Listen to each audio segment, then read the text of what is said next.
Hi everyone, it's Joan. It's a Sunday afternoon, a snowy Sunday afternoon here in Ottawa, and it's been a quiet day in this house today.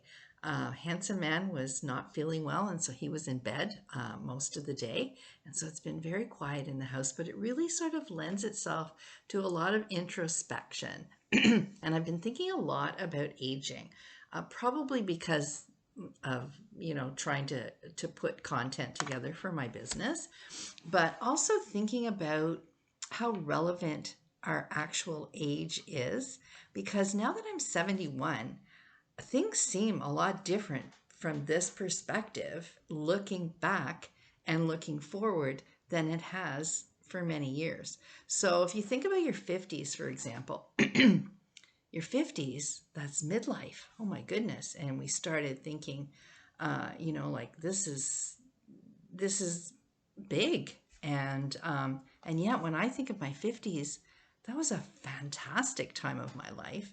And when I think of them now at 71, it seems like such a long time ago. And at 71, a person in their 50s could be my child. And so that kind of blows my mind also. So it's really dependent on where you stand and look at the age as to how relevant your age is. So if you're standing at 71, looking back at 50, 50 seems young. Whereas if you're standing at 30 and looking ahead to 50, it seems a lot older. And so it's all relevant, isn't it? Anyway, I was starting to think about all these things today and started jotting things down almost like in a journal. And I thought, you know what, I'm going to share some of these thoughts that I've had with people in my community, because there's so many people in this community that are in the same boat as I am. And so I know a lot of you are in your 50s, and I just want to tell you that from experience, that it can be a fabulous decade. Oh my goodness, my 50s were amazing. It's the transition decade. It's leaving society's definition of youth behind and entering into the old category. But it really is the beginning of something else. Um, there's still energy to take on new and exciting projects. You really can come into your own because you've seen you seem to have time to refocus on yourself because your kids are grown and now it's all about you, and you can think about doing things for yourself. It's kind of nice. It's the time in between our wrinkles showing up, and but they haven't started to deepen yet. Our bones are getting brittle, but you don't feel that yet. Our muscles have weakened, but not enough to stop us. Then you hit the 60s. And for me, the 60s was when grandparenting became big in our lives here. And we had seven of our nine grandchildren and in our 60s. And it was just like fabulous. I can't even believe what a great time that it was. Life was really good for both my husband and I. And now it's the 70s. And the reality of aging has arrived. And the wrinkles begin to look like big stretch marks.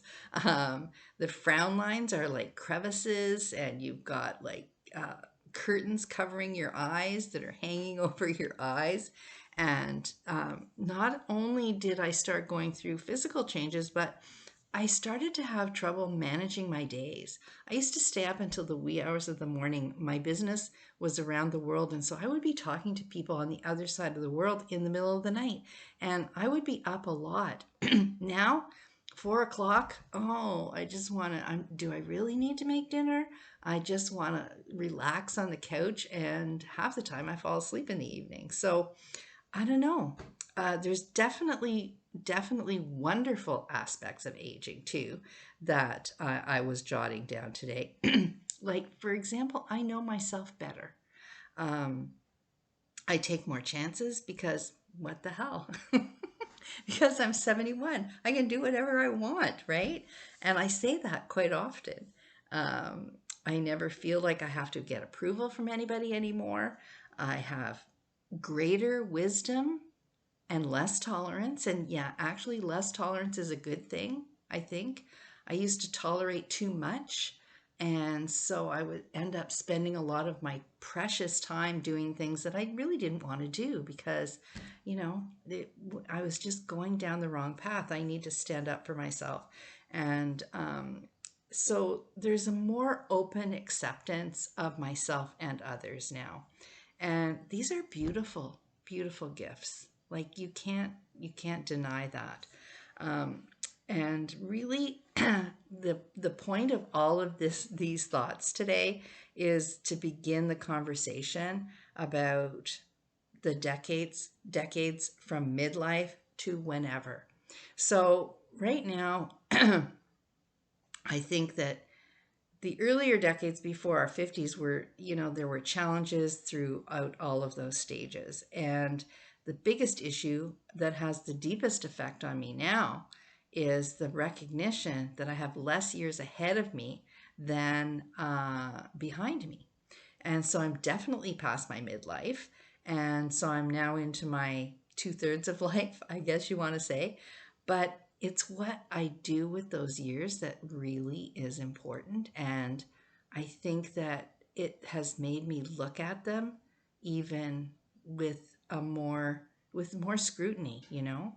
And so I don't know, my work is it's the things that I do now. So the things that are important to me now, my curiosity, my community, my work, my love, and my family, obviously. And those things, my work, my curiosity, and what I do with them, those are the things that are going to make or break me, I think, in my next final years, for sure. And so, with the wisdom that we've gained, we'll stare all of this down and we'll live a life that is positive towards aging. And I think we have to stick up for other people who are in an aging situation and really help people to understand the value that we have and what we can give them, because we know so much more than they do. And we are so much smarter. We have so much more wisdom. And with all the wisdom we've gained, we're going to stare all of this down and live a very positive aging life. And so, I don't know, stay tuned for what's next, I guess. And yeah, I think it's going to be a great time. And let's just see. Stay tuned. Bye for now.